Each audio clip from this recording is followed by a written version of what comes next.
Se você tem empresa e trabalha com gente, eu tenho certeza que em algum momento você já se deparou com uma situação na qual um funcionário teu, alguém do teu time, cometeu um erro básico, fundamental, aquele tipo de coisa que não dá para errar. E aí isso impactou diretamente num cliente importante, numa venda importante, impactou no caixa, na meta, ou pior, às vezes na reputação do teu negócio, da tua empresa. Isso te irritou profundamente. Com razão, afinal você não paga salário de funcionário para errar o básico. Muitas vezes não conseguem fazer o mínimo que foram contratados para fazer. E eu entendo essa tua frustração. Essa frustração ela é tua e ela é de tantos outros empreendedores. Só que essa situação ela abre uma série de caminhos que alguns deles são realmente muito perigosos e podem gerar verdadeiros prejuízos tanto para você quanto para o teu negócio, e é sobre isso que eu quero falar aqui nesse vídeo e também te propor algumas ideias de solução. Portanto, vamos lá. E aí quando esses erros começam a acontecer com muita frequência, a tendência é que a frustração que você está sentindo comece a aumentar de tamanho. E aí essa frustração ela vai te levar para um caminho onde você vai passar a enxergar e acreditar que aquelas pessoas ali são verdadeiramente incompetentes e que elas não vão dar conta de sustentar o crescimento que tu quer para o teu negócio no longo prazo. E aí você já tá com a semente dentro da tua cabeça que você vai ter que cortar algumas pessoas do time. O risco começa a ficar um pouquinho maior, porque você mandou embora o cara, você sabe que tem as tuas despesas ao fazer um movimento como esse, você vai ter o prejuízo de ter que buscar alguém no mercado, aquela vaga que antes estava preenchida, mesmo que por alguém incompetente na visão, estava ali preenchida. Então agora o time talvez se sobrecarregue, talvez pequenos novos erros comecem a acontecer, porque ninguém está muito bem preparado para aquilo ali. Você passa a ter também um risco de que o time está perdendo um colega e muitas vezes ele nem sabe direito por quê. Isso gera uma certa insegurança na galera. Também precisa buscar esse profissional no mercado, trazer, convencer ele para vir dentro da tua empresa, e você sabe que não é tão fácil de você fazer isso. E aí você precisa investir tempo, dinheiro, dedicação para treinar esse novo abençoado, porque raramente um novo funcionário vai te trazer um retorno para o negócio nos primeiros 90 a 120 dias. Então você tem esse período de desenvolvimento, de integrar ele dentro da dinâmica da operação e fazer com que ele se desenvolva ali dentro. Só que o risco está que pela frustração que tu vem acumulando, no final desse processo da recontratação e tudo mais, você começa a se frustrar de novo, talvez com outras pessoas, até mesmo com aquele cara que entrou por ali. E aí você chega de novo no ponto de que não tenho boas pessoas aqui, eu estou frustrado, eu acho que eu vou ter que mexer em umas pecinhas, vou ter que tirar alguém do jogo e contratar pessoas melhores. E aí o ciclo se repete. E cada vez que esse ciclo se repete, você está assumindo um baita de um prejuízo. Mas beleza, talvez você esteja pensando, claro, Lucas, que isso vai acontecer, porque são incompetentes de verdade. Porque os bons profissionais já estão alocados em outras empresas, já estão contratados, ou então, se eu tiver que trazer esse cara, ele me custa muito caro, tem que vender um rim para pagar o salário do cara, tem que buscar um benefício que hoje a operação não sustenta, não consegue pagar para manter um cara daquele aqui dentro, ou então, a culpa é da geração nova, que você fala 50 vezes a mesma coisa e ainda assim fazem errado. Se você dá um feedback, faz uma correção, ensina alguma coisa, já se ofende, todo mundo tem TDAH, tem depressão.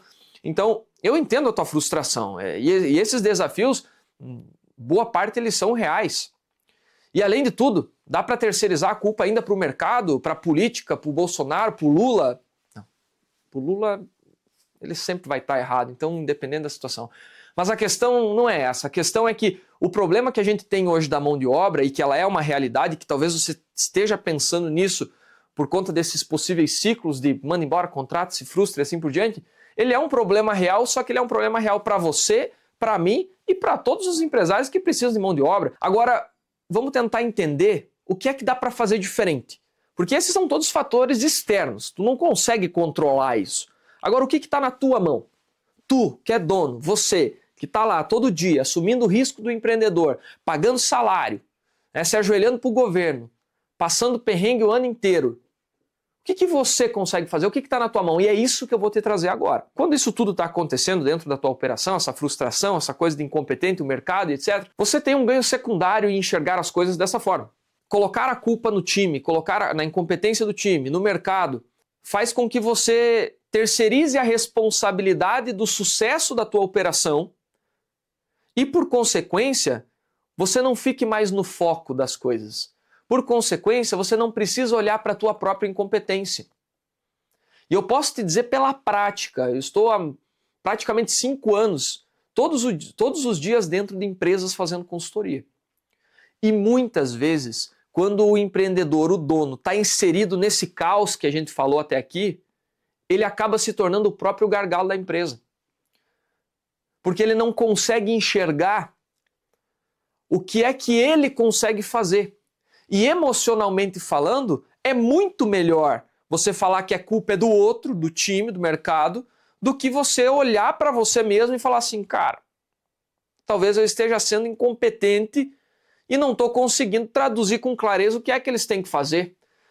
Talvez eu não esteja conseguindo definir as prioridades, delegar com clareza. Talvez eu não esteja conseguindo exercer a minha função de gestor, eu esteja muito operacionalizado. Talvez eu nem tenha um modelo de gestão implementado aqui dentro, não tenho rotina, não tenho prioridade, não tenho uma função bem definida. Tem muito ruído na comunicação. E olhar para isso dói. Porque o ser humano, fundamentalmente, ele está tentando escapar do sofrimento, da dor, da angústia, do estresse, e ele está buscando incessantemente o prazer, a vitória, a conquista. E quando você terceiriza a tua culpa, o grande problema disso é que você terceiriza o poder da mudança. E aí quando você volta para aquele ciclo do manda embora, contrata, isso te custa muito caro porque mudar pessoas não muda o sistema. Mudar aquela pessoa que está cometendo erros básicos que talvez só aconteçam porque você não conseguiu implementar um processo básico que evitaria aquilo ali. E aí trocar de pessoa sobrecarrega o sistema e só reforça o problema. Porque mudar você mesmo já é muito difícil. Quem dirá mudar o outro?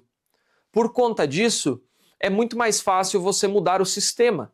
É muito mais fácil você definir uma prioridade, uma função muito clara, você fazer bons alinhamentos de expectativa, parar de olhar para o problema e dizer que ele é culpa do outro. Se colocar na posição de gestor, de estratégico, de dono e falar que se o erro que está acontecendo dentro da tua operação está dentro da tua operação, ele é culpa sua. E isso é complexo, mas eu vou te falar que na maioria dos casos é o que resolve o problema de verdade. Porque quando você se autorresponsabiliza por aquilo que está dentro da sua operação, independente se foi você ou não que cometeu aquele erro, você se coloca numa posição de desenvolvimento. Você se coloca numa posição onde você pode fazer algo para melhorar aquilo e não simplesmente trocar de pessoa. Você passa a entender que talvez o problema não seja só o time ou o mercado. Talvez seja a forma que você conduz as coisas dentro da tua empresa. E isso tem um peso e isso tem um custo. E ele fica cada vez mais caro enquanto você não olha para ele. Ah, Lucas, então quer dizer que não tem gente incompetente no mercado? É óbvio que tem. E tem aos montes. E inclusive esse é um dos pontos que agrava todo esse processo. Porque toda vez que você repete o ciclo de mandar embora alguém sem critérios, porque simplesmente você se frustrou com ele e o sistema não proveu para ele o que era necessário para ele demonstrar a real competência dele, e você vai para o mercado buscando uma nova pessoa, você assume o risco de, se tiver com o mesmo sistema, os mesmos padrões, os mesmos critérios de contratação, você efetivamente trazer alguém verdadeiramente incompetente e colocar naquele lugar e que vai só reforçar ainda mais o pensamento que você já tinha. Então sim, tem gente incompetente e esse é um ponto importante para você prestar atenção. Em algum momento, com certeza, você vai ter que cortar pessoas porque elas verdadeiramente não vão dar conta, mas você precisa ter critério. Mas beleza, agora vamos falar de solução. Sabendo que existe uma possibilidade de você estar terceirizando a culpa simplesmente para ignorar a tua própria incompetência, e a partir de agora você vai assumir que você tem sim algumas incompetências e você vai buscar melhorar aquilo que está no seu alcance, eu te faço uma sugestão de, primeiro, pegue os últimos 5 que foram demitidos e liste os motivos do porquê que essa decisão foi tomada. Busque as minúcias, os detalhes, as nuances, seja dos comportamentos negativos que tinham, desde chegar atrasado, de não entregar as coisas no prazo, de não ter um bom relacionamento com os colegas. Seja lá o que for, liste isso desses 5. Porque o objetivo dessa análise é que você identifique um padrão de comportamento, de pequenos erros, daquilo que te gerou a frustração. Porque como a gente falou há poucos minutos, você mudar o comportamento do outro é muito difícil. É possível e deve ser olhado para isso, porque quem tem empresa tem escola, constantemente tem que estar desenvolvendo as pessoas, mas tem um esforço muito grande. Agora, quando você enxerga o padrão que acontecia, o padrão do motivo das frustrações e desligamentos, aquilo ali está te dizendo muita coisa. Está te gritando, olha, cara, se a galera que você mandou embora aqui chegava atrasado, não entregava no prazo, está faltando critério, está faltando supervisão, está faltando rotina, está faltando prioridade. Como que você pode estabelecer isso? Existem processos muito básicos e muito simples que, com um bom alinhamento de expectativa e com um mínimo de supervisão, é o suficiente para você resolver o básico. Muitas vezes isso vai dar conta de diminuir pelo menos uns 50% dos microproblemas que você enfrenta no teu dia a dia, que no médio e longo prazo se tornam problemas médios, grandes e atrapalham a tua vida. Atrapalham o crescimento da tua empresa e até a qualidade da tua saúde mental. Às vezes até do teu relacionamento com a família, porque você fica tão estressado com as coisas bestas que acontecem que você não consegue nem desligar quando não está na empresa.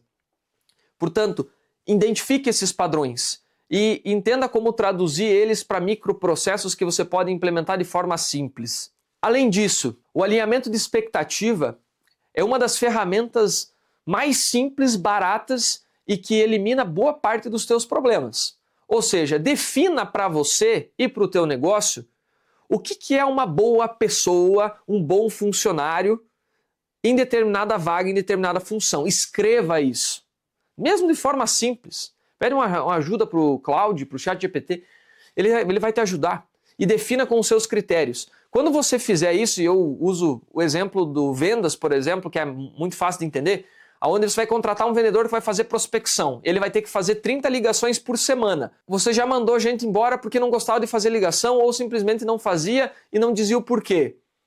Agora você sabe que isso é um critério, isso é um indicador de direção, é uma necessidade da vaga, da função. Quando o novo vendedor for entrar, já na entrevista tu fala para ele, viu? Aqui é o seguinte, a gente precisa que você faça 30 ligações por semana. Você topa? É tranquilo para você fazer isso? A gente vai te ensinar como fazer, mas você vai gostar de falar com as pessoas e tudo mais? Porque isso faz parte do teu trabalho. E aí você vai pegando todas aquelas coisinhas que você identificou nos padrões e você vai estruturando em expectativas. E aí quando você for trazer uma nova pessoa, você leva isso para ela. Deixa ela ciente do que ela vai ter que fazer, com critérios muito claros. Porque aí depois tudo facilita na tua vida. E aí, se essa pessoa é alguém que já está na operação, você ainda não mandou embora, você ainda está em tempo de, repente, identificar esses padrões, chamar ela para uma conversa e fazer também um alinhamento de expectativa. Então, quanto mais bem alinhadas as expectativas, menor é a frustração na operação. Menor é a tua frustração como dono, e aí você tem que dar a contrapartida do teu funcionário, falar o que ele espera de você e da empresa, e vocês precisam nivelar. Feito o nivelamento, meu amigo, a chance é que você vai se incomodar infinitamente menos. Espero que eu tenha conseguido contribuir com você e com a tua empresa. Eu estou começando aqui no YouTube. Se você quer me ver mais vezes e aprender sobre gestão, liderança e vendas, utilizando comunicação e comportamento, é só se inscrever, curtir, fazer toda aquela parada aqui. E eu vejo você no próximo vídeo. Até lá!